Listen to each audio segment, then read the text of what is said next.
But I have no problems saying to people that you won't find a better graffiti artist than me in Norway. Because you believe it. Yeah, absolutely.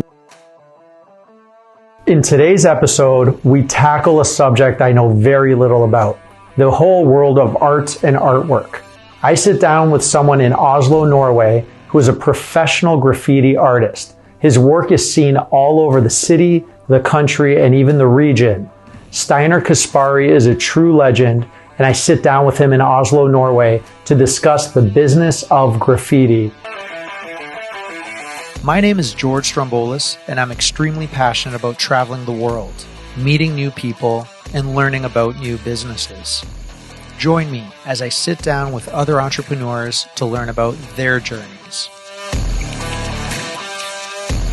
This episode of Invigorate Your Business starts now. So Steinar Caspari, which is an Italian last name, right? Yeah. Sounds Italian? Yes. Yeah. Cool name. Very cool name. Thank you. I literally, without exaggeration, landed probably less than 2 hours ago here in Oslo, Norway. First time I've ever been here. And you were so gracious with your time to sit down with me and just talk about your business, your story. I know nothing about your space from the business side of it, but I appreciate it on this side of it, right? Like as a consumer and through social media, I saw a lot of the stuff you've been doing here. Very famous here with what you do, graffiti, artists, really remarkable stuff. And like throughout this stuff while we're talking, I would hope we can share a lot of the work you've done because it's remarkable. So thank you for sitting down with me and welcome to the podcast. Thank you. Awesome. It's exciting. Absolutely. I'm looking forward to this. Yeah, man. So we're, what time is it now? It's almost 10 o'clock. We just grabbed a couple beers. Yeah. What time is it in, where are you from? California. So 11 hours. What is it now? It's 8 hours, I think.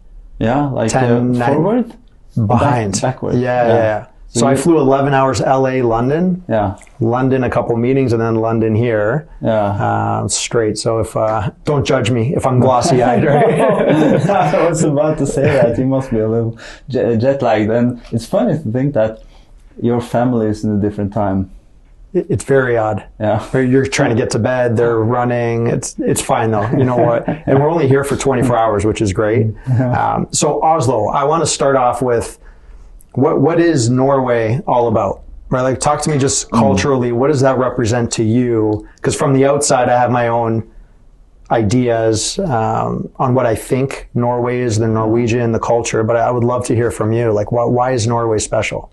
Oh man, that's a pretty big question. I mean, Norway is. We're an old country, you know, with lots of tradition and stuff. I'm from the oldest city in Norway, which is called Tønsberg. Tønsberg. Yeah. Oh wow. Which is famous, like a Viking city. Lots of stories about that. I don't really care about Vikings. It's you know, when you get tired of stuff, you know. It's too much focus on it. But anyway, Oslo is the biggest city, of course. It's the capital of Norway. And I think in general, people in Norway are like actually pretty light and happy and consent. Can you... Content? That's a word, yeah? Content? Content, yeah. Like content. Happy with everything, yeah. Yeah. In one way, yeah. I mean, we have a really great healthcare system, and schools are free. All these goods that you can find out about on Google. Yep. But also, I hear that foreigners coming here, they call us a little when we're closed inside ourselves. What do you call that? Like. Ethnocentric, like about your culture, right? Yeah, but also like we're not like my picture of the average American is like the American guy is like, hey, like really out there, outgoing. Norwegians can tend to be a little more inward. Yes. So I heard. Well, I'm Canadian. I grew up in Canada. Yeah. I live in California now. I called you an American. No, but I am. So I'm an American citizen as well, right? Yeah. So before moving to the States, I had that idea of an American, like just very positive, very loud, I'll tell you everything I know right now, right? Like from the outside looking in. And then living there, right? You start seeing like how it really is, like amazing people. They're very confident. And it's a great system if that's what you want to achieve and to go higher and to higher and higher. But then I also have that socialist based type upbringing in Canada where you're like, all right, there's good and bad to it as well. Like you said, the healthcare and this education and, again, going deep into that, every country has its good and bad. Of course. Right? Yeah. But for me, from Norwegians, my experience, travels throughout Europe, anytime you'd come in contact with Norwegian tourists or when you see Norway playing in a World Cup or at the Olympics, it's like a powerful brand. Like the country has a powerful brand to it. And everyone is just very... from my experience, to have conversations with people, very open, very worldly, and just kind of, laid back is what I see. I think it's a good view on Norwegians. Yes, I mean in sports and stuff, and especially winter sports, Norway is always up there. Always, and also when you say worldly, I think Norwegians travel a lot. Yes. From when you graduate, what do you call? Like a high school or college? College, yeah. University. University, yeah. But we have a different system though, because we have high school and then we have 3 years of call it college probably, and then we go to university. Okay. To study for this and that. To prepare you. Okay. Yeah. So after we graduate from the college part, which is what do you say? You have to be there to get your grades, and you can then apply for other things. And then a lot of us travel maybe for a year or two just to get to know the world a little bit, because I think in Norway the media, I mean, you could never know, but I think in some ways, in my mind, Norway and Canada is a little similar, maybe. I think we get the actual news. I think we get a pretty decent view upon the world of what's going on here and there, and we have international channels. We follow it, and I mean, I think I can trust the news a little bit from Norwegian. From your Norwegian side. News, yeah. Because, I don't trust the American news that we see.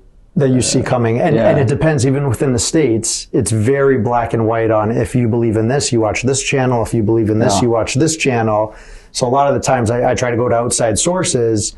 And again, I don't even want to say the C word, but the pandemic, right? Because this will probably get flagged and taken down. But, even the way Canada handled it, my opinion, and what they were doing to the people from a media, like I even stood back from the Canadian media, and it's very hard. So you try to get bits and pieces from everywhere.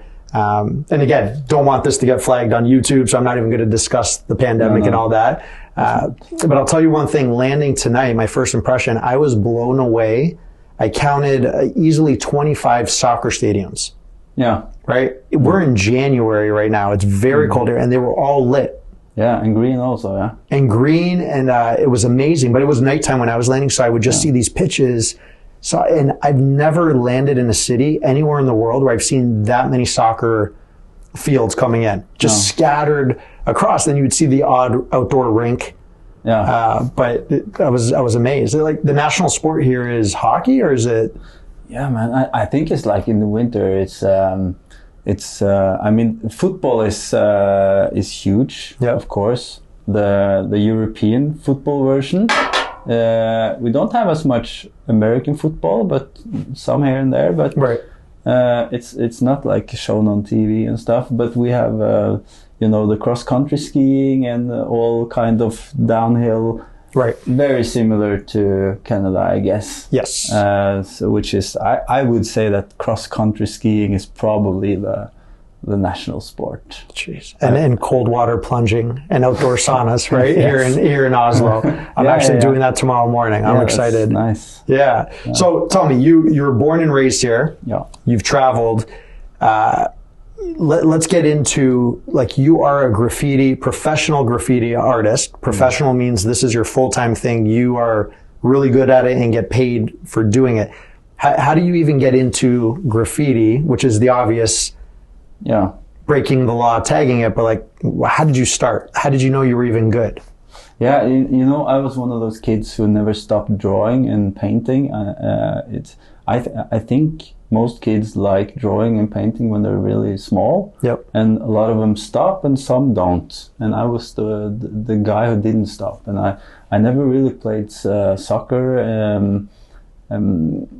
I was really into just staying inside the drawing, painting stuff, and my mom had to throw me out all the time because I had to also do stuff with friends. And but inside my head I was always thinking this sketches, how could I solve this shadow situation on an object, how can I make that look real? Wow. You know, that's where I come from, and that's been with me since I don't remember when. So I started painting graffiti in the regular way, you know, and I love you, Sarah, like that type of stuff, or actual artwork? No. More like, if you could call it artwork. I mean, it's more like that. Okay. I tried to do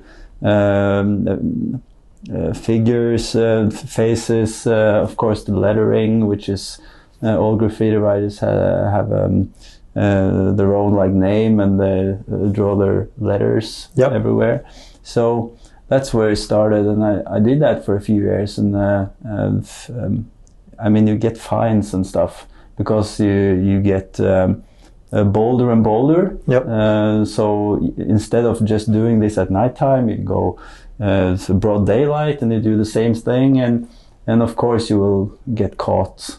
And so after a few rounds. How old were you getting caught? Like, yeah, maybe 16, 17, something. Yeah, so I wasn't too young, really. Yep. Nowadays, I mean, 12-year-olds are doing the same as we did as 16-year-olds. 12. Wow. Yeah, for sure. And is there artwork? Sorry, but do you see artwork? Because my family's from Greece. I go to Greece quite often. Graffiti is everywhere. They'll see an ancient monument and these assholes will just write dumb stuff. There's no art to it. They're just scribbling, and the government sucks, and they're just defacing everything. Versus, I live in California, close to Los Angeles. You'll see beautiful graffiti, like murals and stuff like that. Like, there's a contrast to that. Are you seeing a lot of these younger kids now, like, taking it as an art effort, or are they just doing it to rebel? Maybe 1%, I would say, like this. Okay. Does the art stuff, has the ambition for something more. I think most of the young kids are just doing the thing with the other guys, like bombing, destroying stuff. Right. For the hell of it, or for maybe for the adrenaline, I don't know. But I see in my home city, I see a few guys that I can relate to being on their age. So those guys, I'm in contact with them. I draw them in a little bit, and they look up to me, and I show them a little tricks, and we can talk about that later. But I'm starting this concept now where I'm building this Caspari Art Space, which is a huge building where I'm planning to have like workshops, courses. It's also my workspace and my own gallery and everything. Wow. So I'm hoping to drag some of these guys in to make them, they have potential, and I want them to like grow into something that they can do something with their potential. Yeah. And the ultimate resume is it's on the building, right? So you can see who has potential. This space is going to be in your hometown? Yeah. Okay, and then so you're going to be basically mentoring these kids as well? Yes, a few of them at least. I mean, they have to have like and eager to learn, and they have to be like. I think it's really easy to spot the ambition, because it could be though, because clearly some are just out for fun and don't really care about the whole drawing aspect of things. They don't really care about what they do. They just do something, yeah. Yep. And they're in the crew, you know.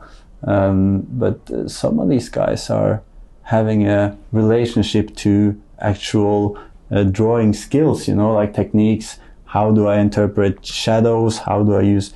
An easy thing to see is that they know where the light comes from. Oh, and how it affects every... Yeah, that says a lot, actually. Okay, so you could tell from that. Yeah, because then you have to think about it. Then you can see it on YouTube. You can see how people do, and you can do the same. Yeah. But when you can use that information that you get from YouTube, and you can create these other structures, and also have in mind that if the light falls from this side, the shadow will appear like this and there, you know? Right. So for me, that's like a sign of them being a little more interested in the drawing techniques than maybe others. Yeah. Talking about the light, on your portfolio, there was one picture, all incredible artwork, right? But there was one picture that was the yellow smiley face, you know, the cartoon. Yeah. Yeah. And it was a gloss. Yeah.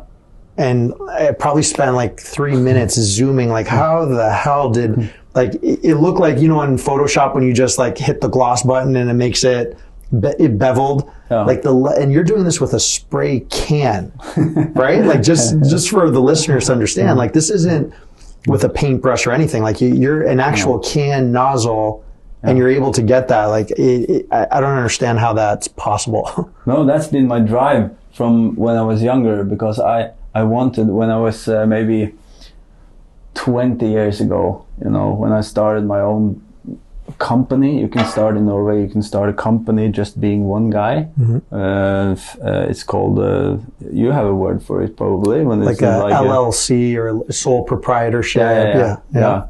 So I started that, and from that time I decided that someday I'm gonna live from doing only this. Yeah. And that's in the early 2000s in Norway. That was,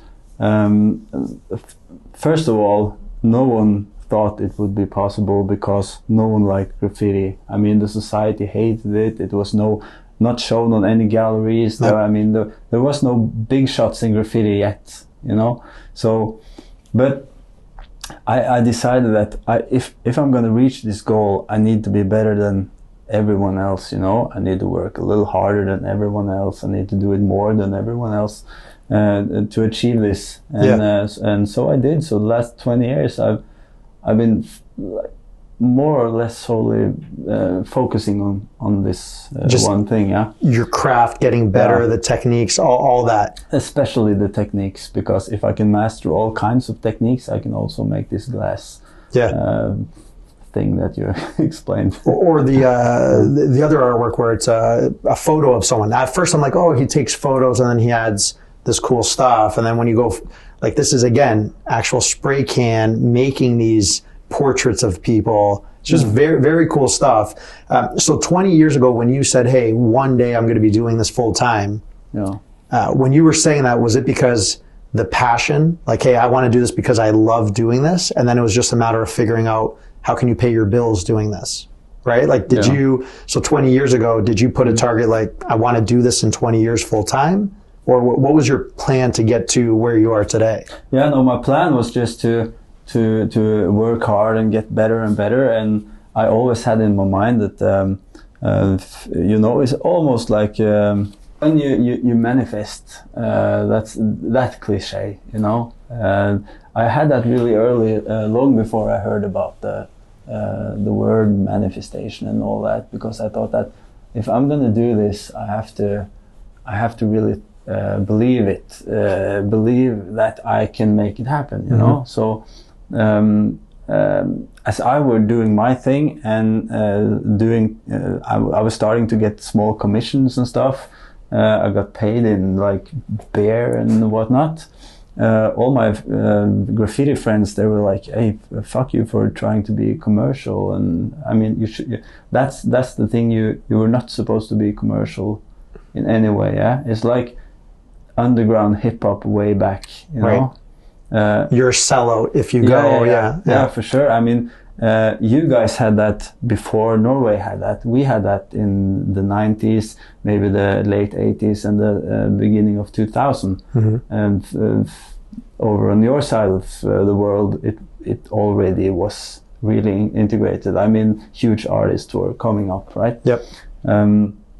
So we're way behind you guys in that area, but so that's what that was something that you shouldn't do, and also that made me it placed me on the outside of the graffiti culture actually, because I was growing up with graffiti alongside the graffiti culture, and I was in and out a little bit, but I was just focusing on my own thing.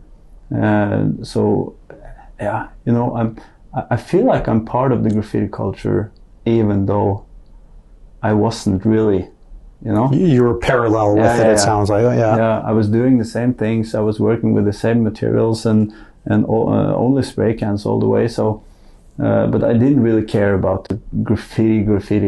I was just really nerdy when it came to like techniques and how can I make this with this can and this nozzle. Is it possible? Of course it's possible. I just have to do this and that. So I was for me, I felt like a scientist, you know, experimenting. Yeah, a lot. What did you study in school? Did you go to university? Yes. Or college? I did some in college, like the thing you have to go in Norway to get your diploma so you can apply for higher education. Right. I went to a drawing school, but I didn't learn anything because it was all known to me already. Sure. So it was a little bit boring, but I got the time to like study on my own a little bit. And then I thought when I was done, when you're 18 or 19, you have to go to the army. It was like mandatory. Yeah. So I did that, and when I came back, I applied for nursing school. Okay. Because I thought that I have to have something to lean on if this plan A doesn't really work, you know. You always need nurses. Yeah, man, and it's really cool also. I loved being a nurse. Absolutely. It's fun. So I was working the intensive care unit for 8 years. Oh, wow. Something, maybe 6, 7, So you saw a lot of stuff in the ICU, right? Yeah, a lot of stuff. Jeez. And then, but I was constantly like doing commissions and painting canvas and all that. Also, when you weren't working, you were doing this. Yeah, of course. And I was working this. We call it like a 3-double shift. It's like you work nights and days and evenings, like. Okay. Yeah.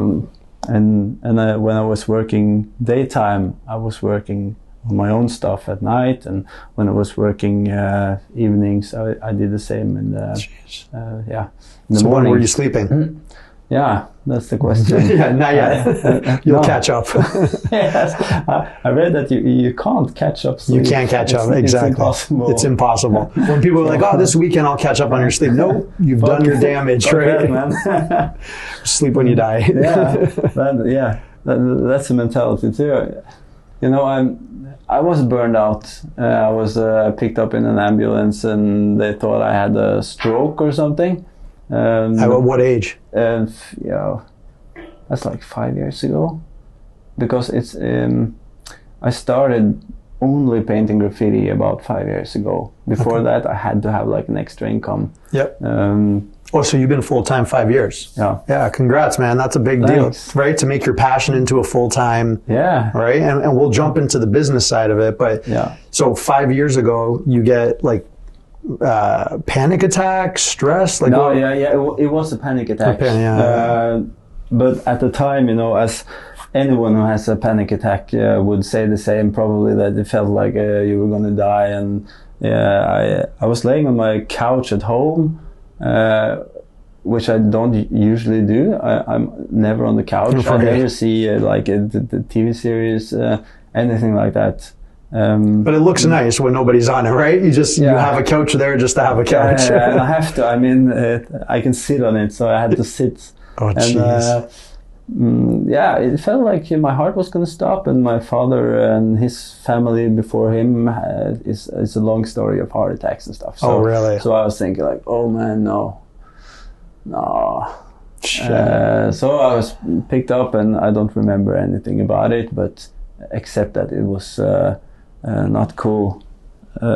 Like panic attacks. It sucks. Yeah, good friends, family, people who have them. It's a serious thing, right? It's I feel like you're out of control and the world's closing in on you. Yeah, it really feels like it's gonna stop. Yeah, and then you hear on this side, like, just relax, man, don't stress. Yeah. Like, what the fuck does that mean? Like, how do you take that advice and do it? Right? Like, it's easier when you're in the other chair, but what have you changed to try to avoid that? Like, have you changed your...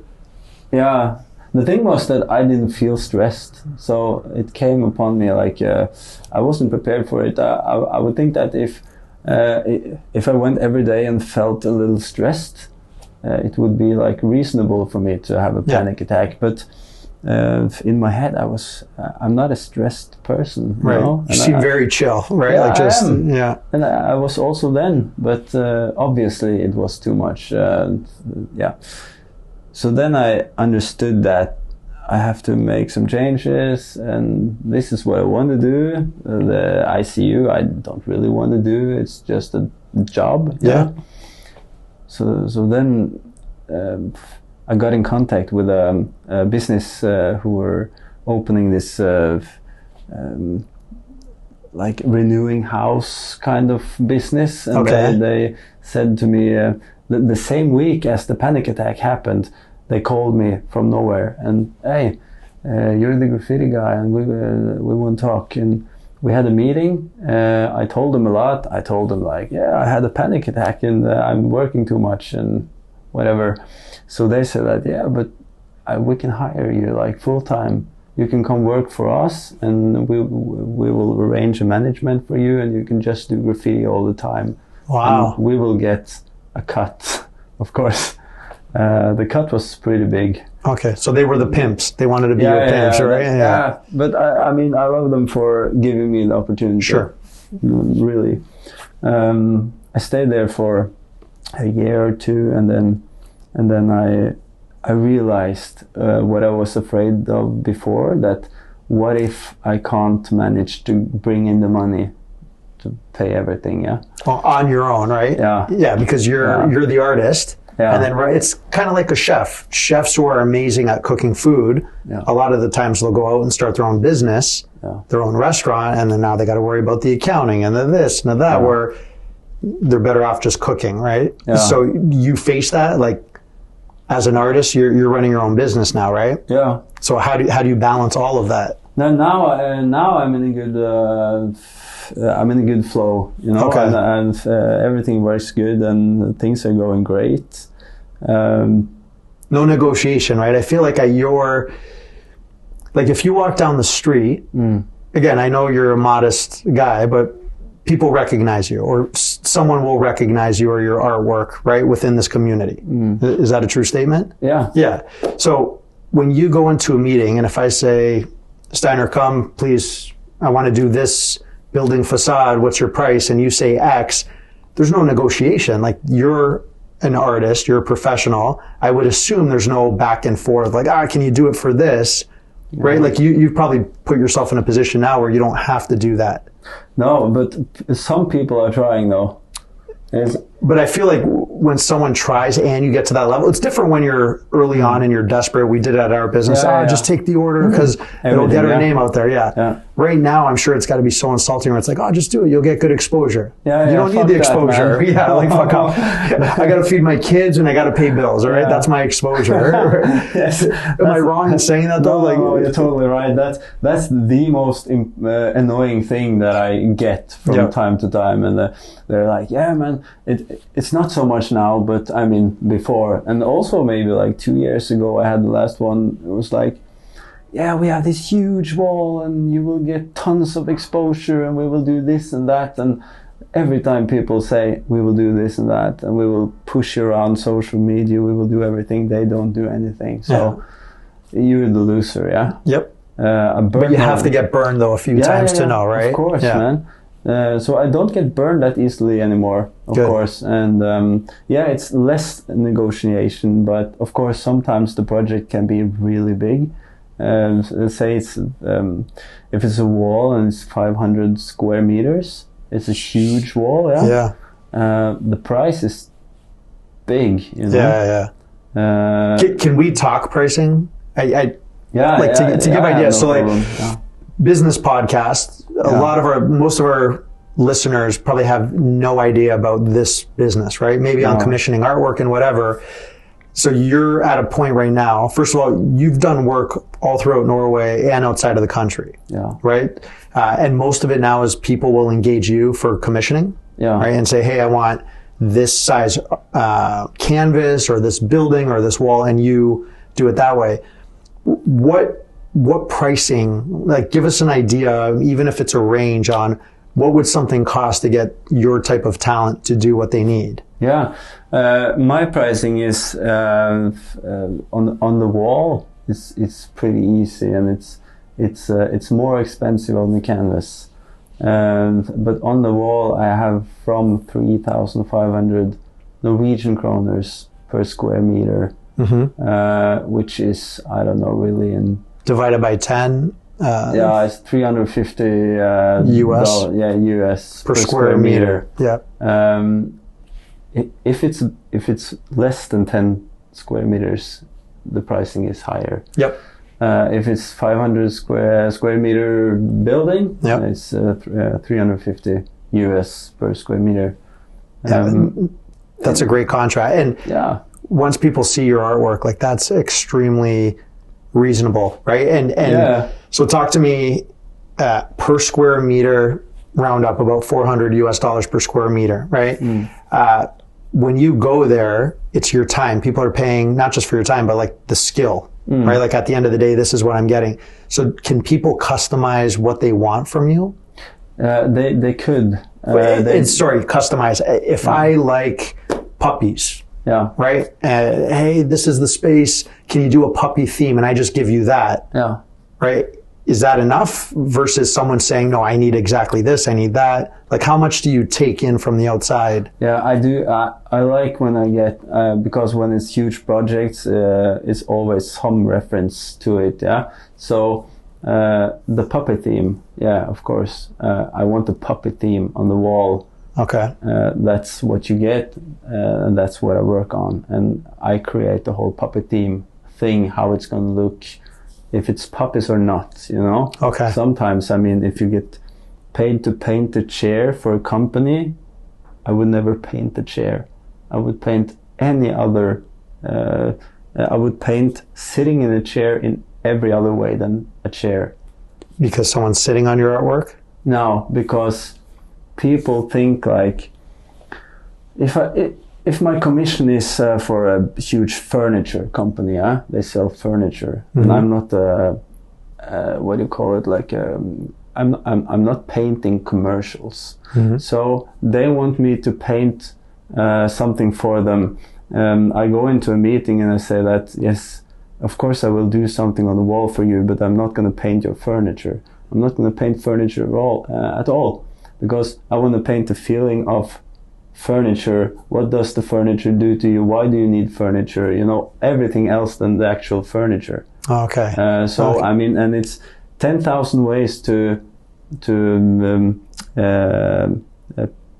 make a picture about furniture without painting furniture. Okay. You know? I got you. Yep. Yeah. So that's a typical kind of meeting situation, though. But yeah, so often I like to get some words that I can play with, and then I give them like proposal. Yep. Yeah. Or maybe two. And then like of a sketch on this is your idea type of thing. Yeah, okay. I do it on iPad, so it's more like a design often. Yep. And also when I get commissioned to paint canvas, which I do more than walls, it's the same. I have to come to the customer or talk with them or whatever, and I have to get a sense of who they are. What do you like? I mean, like, is there certain types of color that you don't like, or what's important for you in your life? Yeah, and then it's the best thing is to get like the big words. You know, what's important? Yeah, I mean, like we love spending time at sea. You know, okay, so I know that they are sea people. Yeah. And what comes with the sea people theme, I mean, they probably like colors related to the sea and stuff. I would never paint the sea, but then I would use the colors, I would use the feeling of being around the sea, maybe something, and put it in an absurd context, and it'll work. I mean, it's obviously working for you. Yeah. So do you do more wall murals or canvas? More canvas now. Okay, and then is canvas pricing similar to what you said before? Like no, right? No, like that's okay. A total different thing, because the canvas you can take it away, you move it around, you can bring it with you, you can sell it for more money than you bought it from. So it's a second-hand value to it, especially now. So the canvas, I mean, in the US, maybe from 10,000 and up to 20, 30. How big of a size are we talking? Maybe 2 by 2 meters. Okay, so a good one. Yeah. And then what's your timeline? So say an American calls you tomorrow. This is what I'm looking for. Great, here's the money. From the minute they pay, how long does the process typically take? Yeah, it's I'm a graffiti writer, and graffiti writers do things often quite quickly. And that's also what I've learned from way back, you know, that I work quickly, and I'm really quick, so I can deliver in maybe a week. Wow, that's incredible. Yeah, maybe 3 days. Because you don't just do a little piece and I'll come back tomorrow. It's all your energy probably goes into... It's 15, 16, 18 hard hours. Wow. And then boom. That's incredible. So they're locking in a full day of yours. Like that's a big deal. Yeah. When you talk about projects and working with people, right? What are some personality types? You're sitting in a meeting now with a corporate client.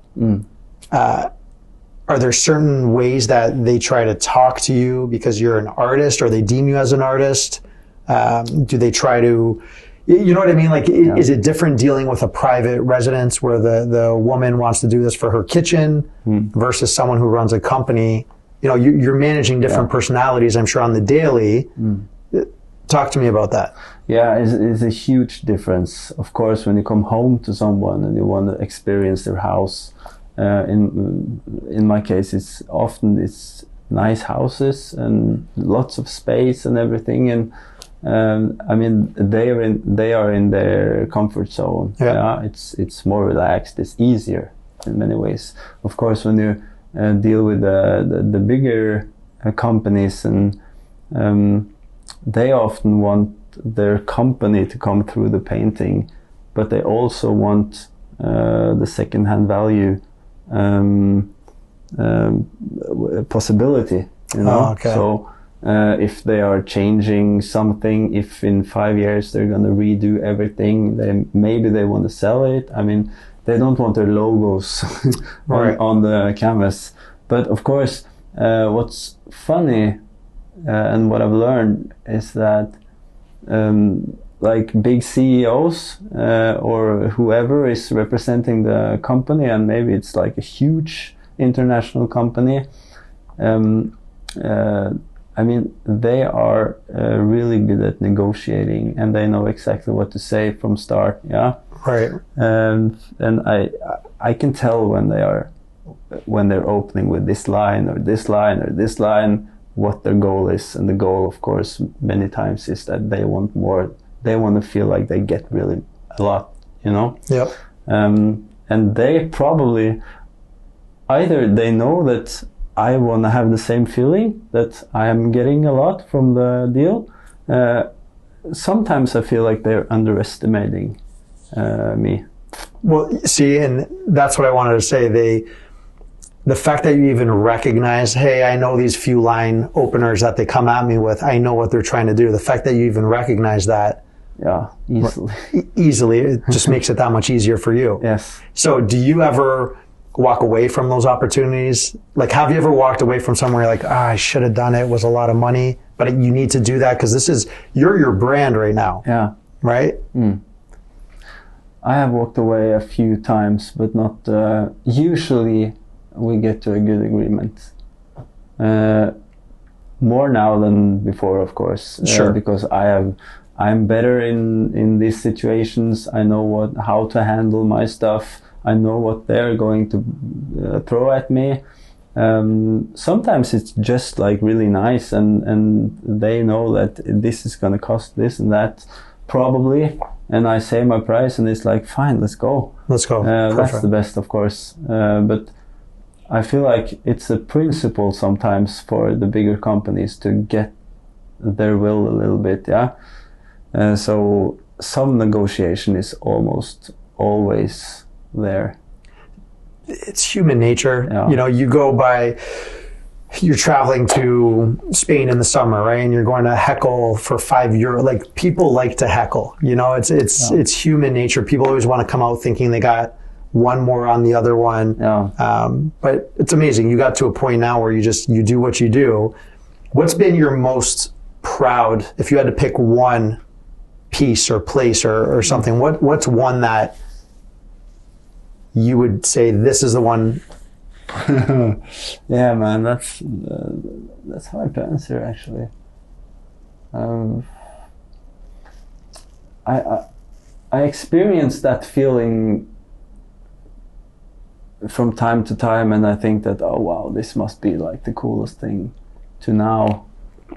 But then again, the next week I get the same feeling again. That's amazing. So it's really keep difficult. one-upping yourself, right? That's really that's one of my most important things, that I always have to better myself from what I delivered yesterday. I have to do better tomorrow. Yeah, that's amazing. And that's how I develop my skills also. Yeah. So I'm always chasing the how to do this better thing. It's not stressful. It's just a way to develop my skills. Yeah. And I think that I need to be, I would never give away something if I'm not really happy with it. Okay, I was going to ask you about that. So even talking with you, even before we started this, your mind is always, like, it seems like it's nonstop, right? Hey, is this the background? Like, you probably just see everything visually, right? Like, it's your DNA, like, you just see it. Have you had projects where you've done that you see to this day that maybe you did early on in your career, like, oh, what was I thinking? I would change this. Doesn't mean it was bad, but like you said, last week's was better than the weeks before and the week before that. Do you ever see any of your pieces and you're like, Yeah, for sure. I mean, the things that I did like 10 years ago, of course, I mean, the skill level is doubled or whatever. And yeah, I mean, the last few years I've had I feel like I'm on a level where I can pretty much stand by everything I've done with a straight back, you know? Yeah.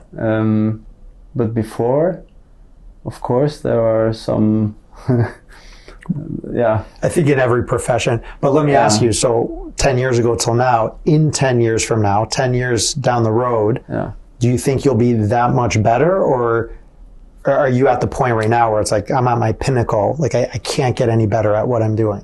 Oh, no way. I will definitely be better. I will be maybe twice as good. You know, I think I can handle a lot of things, like technically. I think in 10 years I will be more refined. You know, maybe I will be someone else. I think that my expression is changing a lot also, and I go deeper into you know, after the last couple of years I've been doing a lot of gallery shows and stuff. Okay. And that has like opened doors to this gallery world where I'm not really familiar from before. So and a lot of these meetings and a lot of people that I've met and everything, and also other artists that I've been talking to and paintings I've seen, is like it makes me think more about my own expression and what I do. So what I've done lately, you are referring to the some of the pictures where you can feel like the motive is transparent in a way. Yeah, that's a technique that I've developed, and that's also based on what I've learned the last years about the art, what the art is, and all that. Because I'm not schooled artist. Yeah. So for me, it's I have learned everything myself and everything. So I'm really discovering a lot when I look at other artists, and sometimes I see what they are thinking, you know, and then I'm like, I can be what word?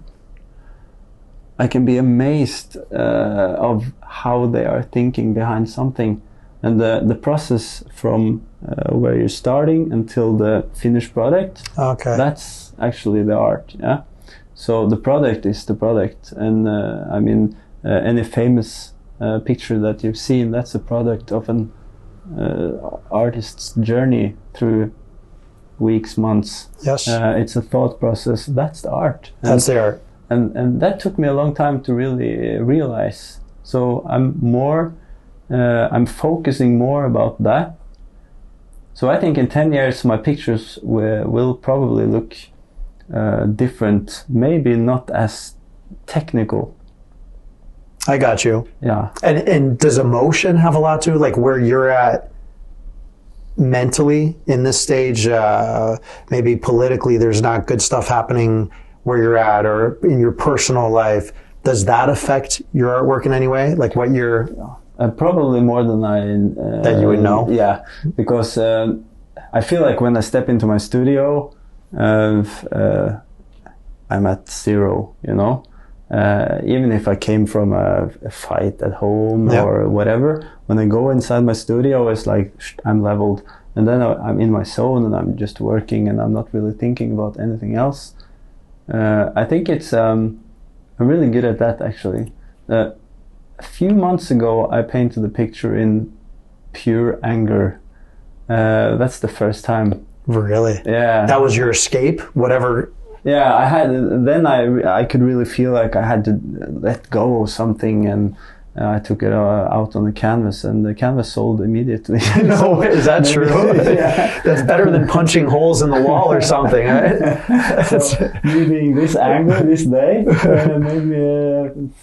made me some money. You know, if I channeled my anger for a fight to a canvas, it would be a stick figure of a person. Like, it would be just junk. You're creating a masterpiece. That's incredible. So a couple more things. I appreciate your time, and this has been amazing. Yeah. We're doing this now at the Grand Hotel in Oslo, in downtown Oslo. So for anyone that's going to come and visit here, or tourist, where can they go around here and see your actual artwork, aside from online? Yeah, there is a place called Tjuvholmen. It's a 10 or 20 minutes walk from here. Okay. There is a gallery that I'm almost always shown. It's called M35. M35? Yeah. Okay. That's a cool gallery, and I often have exhibitions in Oslo. Nice. right now I'm just focusing all my energy on making this creative space in Tønsberg. When are you going to open that space? 4th of March. Oh, right around the corner. Yeah. I was going to say, if we had time, I would do your lighting. I would give you your lighting, like just to say we have that, because lighting's awesome. Important, right? But it's always an afterthought, especially in this time. It's like, oh, let's just put in some bulbs, but you know, the colors, the rendering, how it looks. Yeah, man. I've been working a lot with the lighting situation, because the room, it's almost 500 square meters, so in separate floors. Nice. I had to take out all the lighting because it was this old, you know, this compact fluorescent. Yeah. It's horrible. It's horrible lights, and it costs a lot also. And there's mercury, and there's mercury in there. It's not the best. Not the best. So what are you putting in now? No, LED lights, of course. I got this light designer to make this LED like circular things. Perfect. And like zoom spots, and it's gonna be good, I think. But it's been, it's not the easiest because I like good lighting, but I don't know that much about it, you know.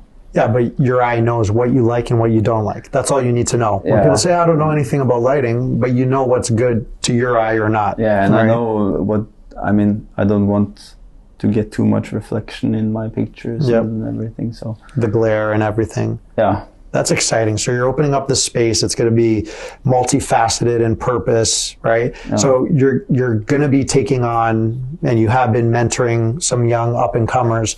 What's some advice to people who want to get in this space, right? I'm assuming it's very competitive. Like, what advice would you give someone who is a teenager today or younger and wants to do this as a career? Yeah, I think ambition is, of course,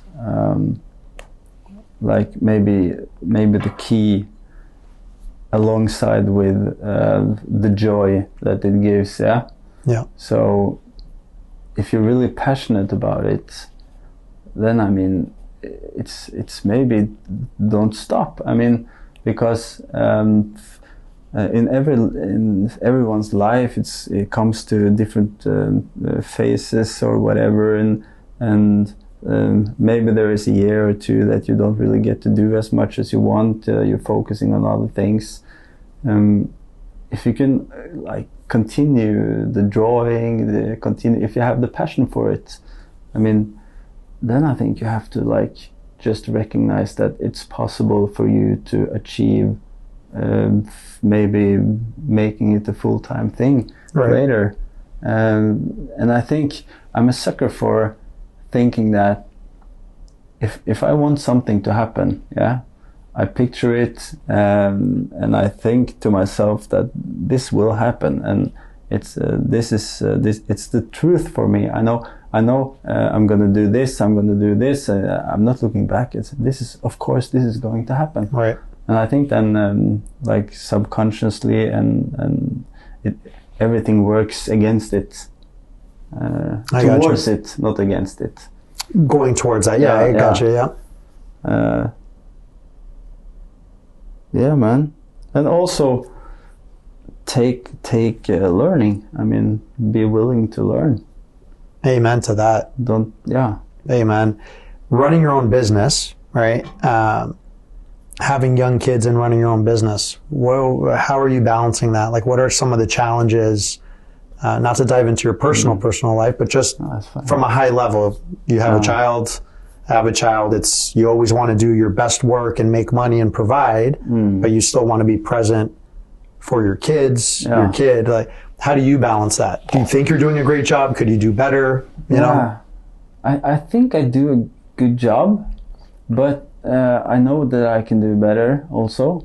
The problem with me is that I think if I lost my hands or whatever, if I couldn't do the painting part of my life, which is so important to me, I think I would be a horrible version of myself.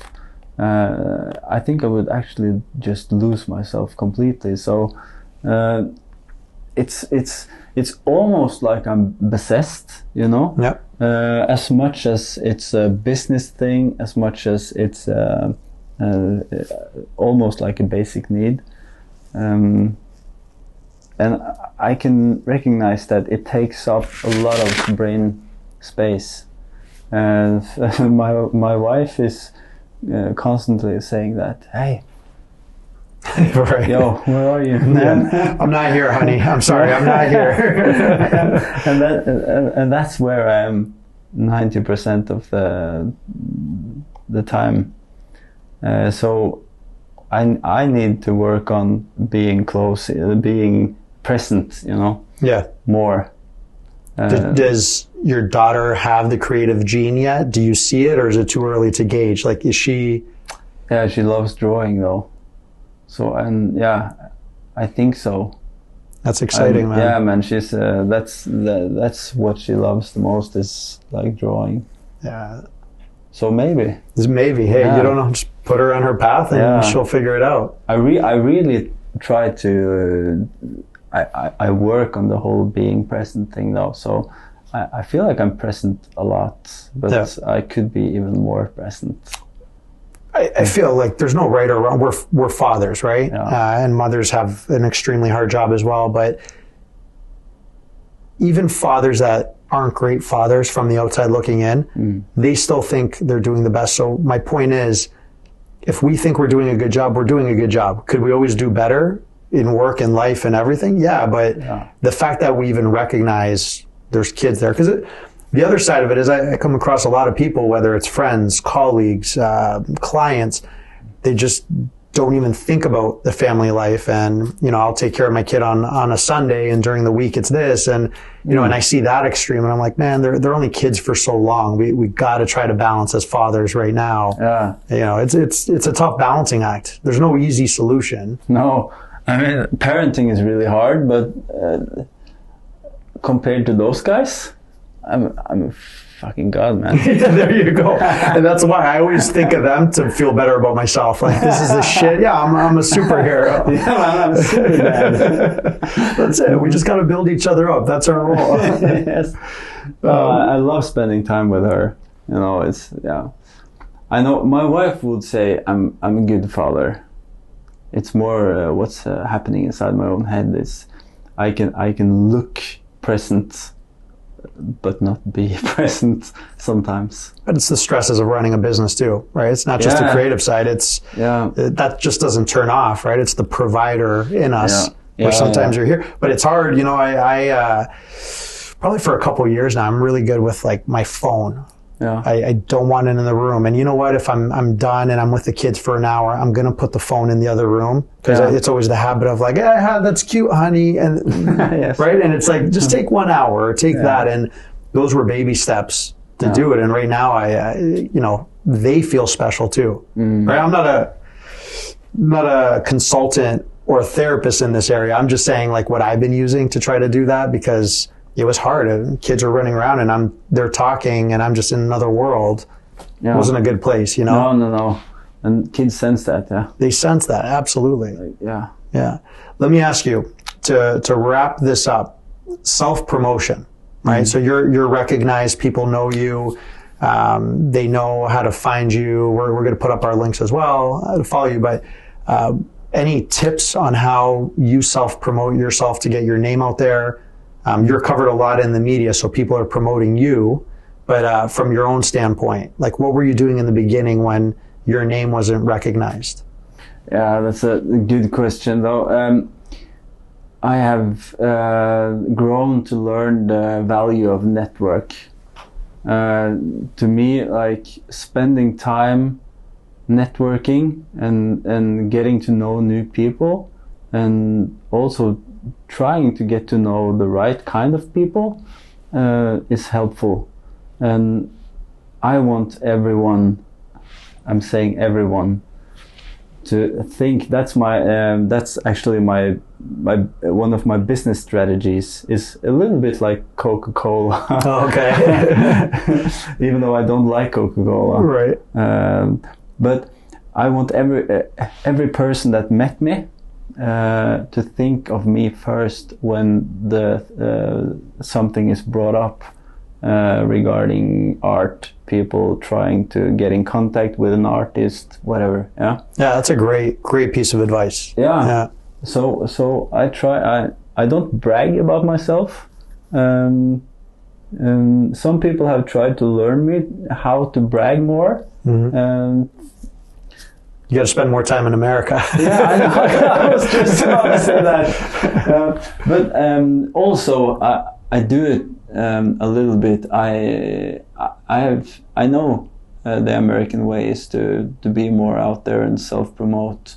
And I think in Norway and many other like European countries, I think it's not, we don't have that tradition. Right. Yeah. But I have no problems saying to people that you won't find a better graffiti artist than me in Norway. Because you believe it. Yeah. Absolutely. And I can say that confidently, and that in Norway that has an effect, because I think if I would say that in America, it's like, yeah, of course, and I'm the best guy doing this. Exactly. Yeah. Yep. In Norway, it's like, ooh. Yeah, really? People don't say that on average, right? No? So it means something. It means more. Yeah. And getting to the point where I can say that without feeling like I'm bullshitting people is, then I can say it. It's no problem. It's not important to me to be this and that, but I think it in some what do you say? Like sometimes it could be helpful. Yeah. Absolutely. I have a lot of speech. What do you call it when you're on the stage speaking to a lot of people? I do that a lot, and then sometimes I can say that, and I know that people feel a little uncomfortable by me saying that, because on my behalf, and that's really, and that works. See, that's just odd to me coming from the States.